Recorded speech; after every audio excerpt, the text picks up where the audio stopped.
Ngayong araw nga pala mga guys, susupresahin nga pala namin si Inay kasi birthday niya ngayon. Muntik pa nga ako maiyak kasi sobrang saya ng reaction ni Inay.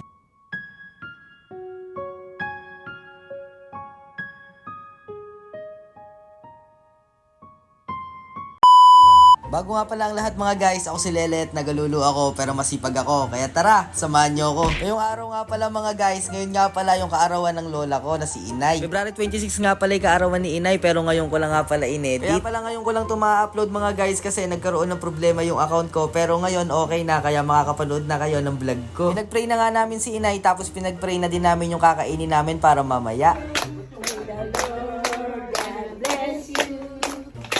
May the Lord God bless you.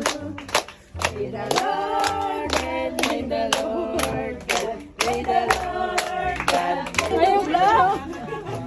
Nung pagkatapos nga namin kantahan si Inay, pinag-blow na nga pala namin siya ng cake tapos pinag-wish na din namin siya. Alam nyo ba guys, kaya sobrang lapit ko dito sa lola ko kasi ito yung nagpalaki sa akin mula nung bata ako. At siya din nga pala yung nagturo sa akin kung paano maging mabuting bata. Nung pagkatapos nga pala ng kaganapan na yun mga guys, nilabas na nga pala namin magpipinsan yung gift namin kay Inay. Kaya pala ito mga guys yung niregalo namin kay Inay kasi gusto nga daw niya pag nag-birthday siya yung mahinihita. Kaya pala sabi ko sa mga pinsan ko na pag-share natin kahit maliit man o malaki maibigay natin kay Inay, at least naalala siya at naibigay yung wish niya. Noong unang hitak ni Inay mga guys, play money nga lang pala yan tapos meron nga pala naming mukhang magpipinsan. Tapos yung pangalawang hitak ni Inay mga guys, meron nga palang pagkain ng manok tapos vitamins tsaka may mga magic sarap, bitchin at iba pa. Meron nga din pala kaming nilagay na shampoo tsaka syrup. At dito mga guys, tuwan-tuwa na nga pala si Inay dyan kasi nakita niya na totoong pera na hinihitak niya. Kitang-kita nga namin lahat kung gaano kasaya si Inay habang hinihitak niya yung pera. Kasi mga guys, na lagi ko nga sinasabi dito sa vlog ko na kahit maliit o malaking bagay ang bigay mo sa isang tao, basta naalala mo siya, sobrang saya na niya. Hayaan mo Inay, sa susunod na birthday mo, 1 million na piso yung hihitakin mo. Kaya mga guys, lagi nyo nga lang pala tatandaan na lagi nyo pasasahin yung magulang nyo, mga lola nyo o mga mahal nyo sa buhay. So, pagkatapos nga na napakatagal na hitakan mga guys, magpipicture nga pala muna kami. Ito nga pala sila tita, shoutout nga pala sa inyo mga tita, para nga pala kayong 26 years old lang. At shoutout nga din pala dito kay Lolo Edo at kay Lola Marieta. At syempre mga guys, habang nagpipicture nga pala sila, nakakaramdam na talaga ako ng gutom. At syempre mga guys, bago nga pala muna tayo kumain, magpapapicture nga pala muna tayo kay Inay sa pinakamaganda kong lola. At ito nga pala yung mga anak ni Inay mga guys, ayan nagpicture na nga din pala sila. Nung paglabas ko nga pala dito sa manggahan mga guys, ayan sobrang dami na nga din palang bisita ni Inay, mukhang nagugutom na nga sila. At big shoutout nga pala sa napakaganda kong tita na si Tita Ninit. At ito na nga pala yung pinakahihintay ko mga guys, kakain na nga pala kami. Pinauna na nga pala namin yung mga ibang bisita ni Inay kasi kaya naman namin maghintay. Joke lang guys, kanina nga pala nung pumipila sila, pumila na nga din pala ako, kumuha ko ng pansit. Yung mga nagluto nga pala ng pansit mga guys, yung mga tita ko, sobrang sarap nga pala nila magluto, parang ako.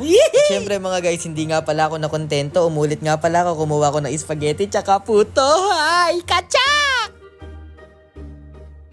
Ayan mga guys, so pagkatapos nga pala namin kumain, ayan hihinga-hinga nga pala yung mga pinsa ko, mga pamangkin ko, tsaka si kuya, ayun tamang daldal nga pala. Dito na nga lang pala mga guys, salamat nga pala sa panonood. Lagi niyong tatandaan, ako si Lelet, naglululang, cut!